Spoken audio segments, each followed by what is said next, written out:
Hi friends, today I am going to review the book, International Project Management, by Owen Jay Murphy. Why go international? The idea of international project management has an aura of glamour. If you are a project manager, being named to run an international job is a feather in your cap. However, anxiety may follow your initial flush of excitement, and for good reason. International projects often flop, doomed by slipshod planning, careless management, failure to align contractors and customers, or just bad luck. And your career may hang in the balance. All too often, international project managers must rely on anecdotal information. And the anecdotes frequently reveal more about the teller's biases than about the reality of the project management discipline. The international project manager has to address 1. The goals of the project. Usually the objective is profit and growth, but in the case of non-profit enterprises, the goal may be solving or easing a social or political problem. 2. Resources. Marshalling resources may require a big global network of contacts.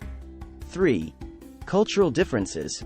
Language, social customs and ways of doing business differ across cultures. 3.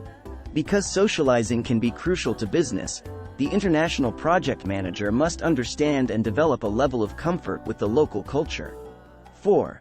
Organization.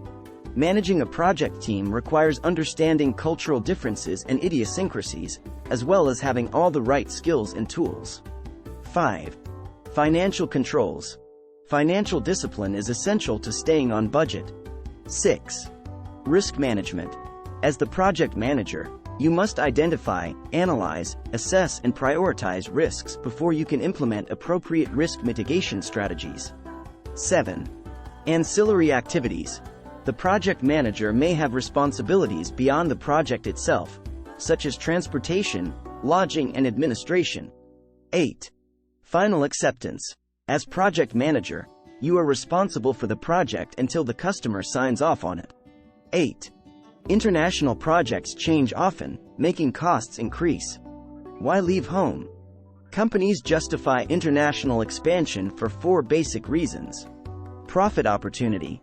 Depending on the nature of the product or service, and the degree of competition, international markets may present greater prospects. Growth. New markets offer opportunities to increase sales and revenues.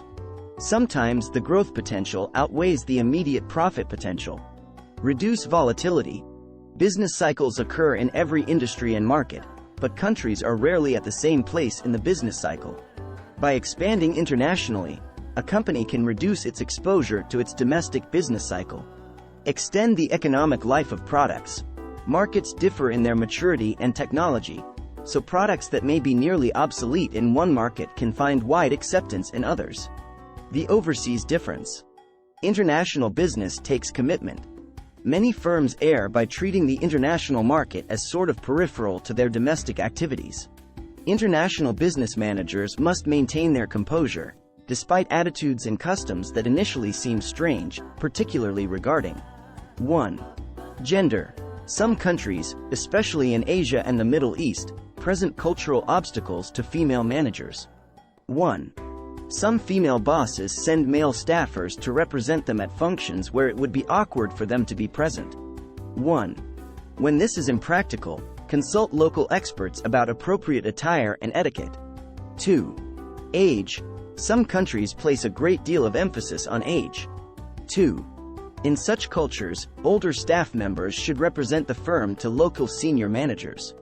3. Formality.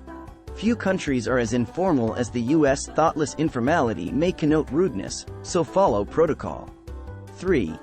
For instance, in many countries you should handle business cards with respect, offering and receiving them with both hands. 4. Language. English is the language of business, but all English is not equal. 4. Those who have studied English as a second language may pay extra attention to the precise nuances of words. 4. Be careful. 4. Keep communication simple and clear. 5. Diet. You may encounter local specialties that seem unappetizing. 5. Recognize that your home delicacies may seem similarly repugnant to your international counterparts. 5. Be tactful and considerate. 5. Smile when you eat that haggis or raw herring. Challenges on the international front. The international environment often presents a new set of business issues, such as 1. Risk. Political and competitive risks may be much more difficult and consequential. 2. Legal. Not only do laws differ, even the very notion of the rule of law may be questionable. 2.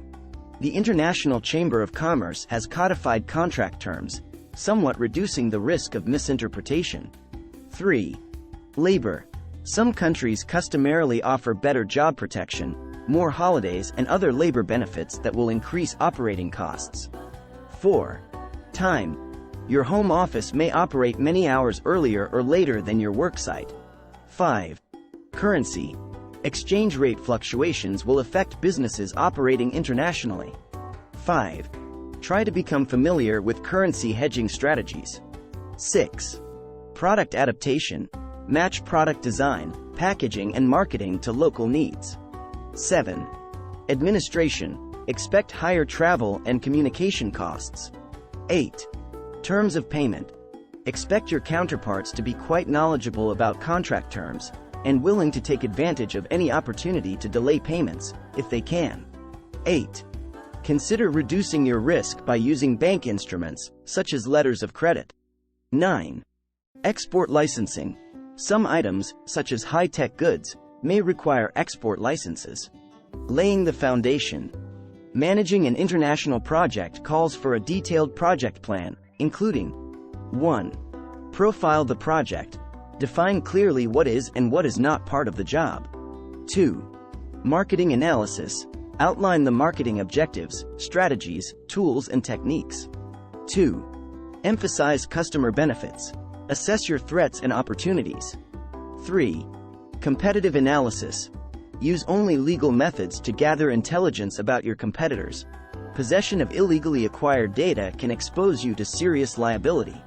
3. Be aware that your competitors also will try to gather information about you.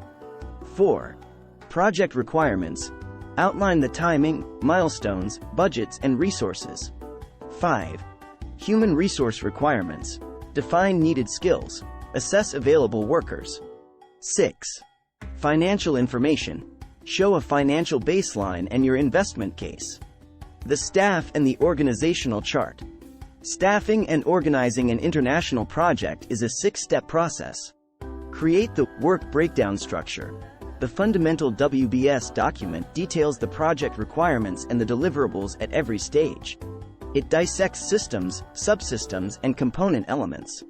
There is no such thing as too much detail in the WBS. Pay particular attention to the relationships between processes.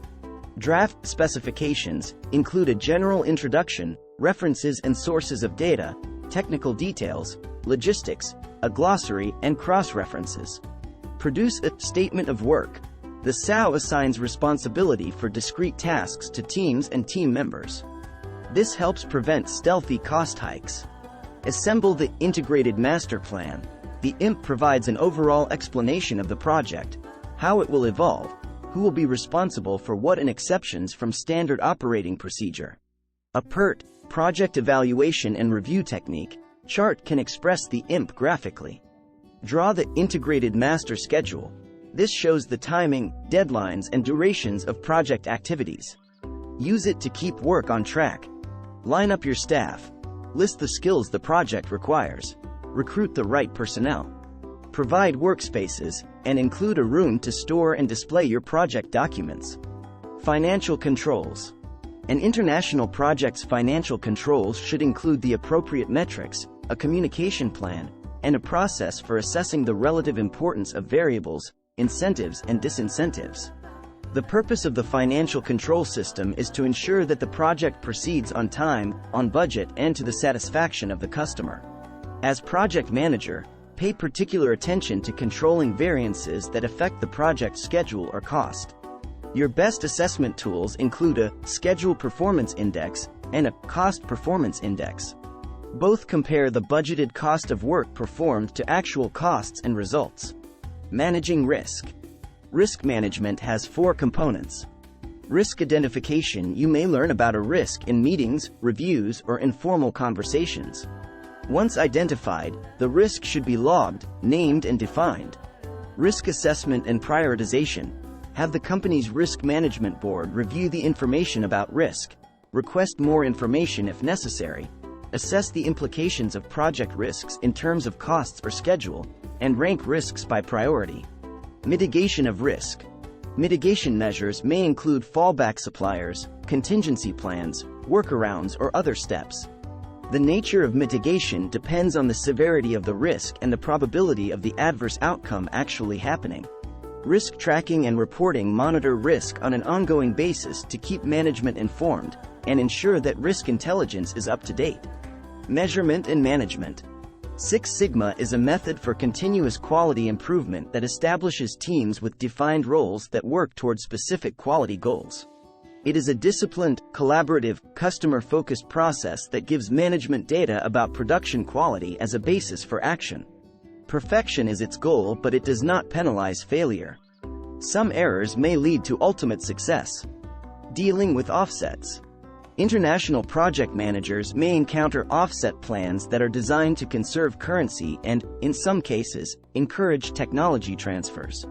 Offset arrangements require the project sponsor to find local sources for some of the project's purchases. National regulations may compel companies to use local materials or subcontractors, share technology, or even establish joint ventures. The possibilities are endless. Offsets may be negotiable. Project managers should remain flexible and creative. The thought of managing an international project conjures visions of exotic locations, foods, and people, and five-star restaurants, not to mention strange customs. Manage local subcontractors sensitively and respect their cultural and business norms. Provide clear economic bonuses and penalties where possible, linking cash flow to performance. When you hire local subcontractors, assess them according to 3 criteria. Price. Evaluate the fees compared to other available offers. Competence. The local contractor must be capable of performing the work. Customer preference. The local team must pass muster with the client. The trade study. A project contract may require a trade study, which is a report that analyzes various approaches to dealing with problems and then recommends solutions. Its 5 components are: problem definition.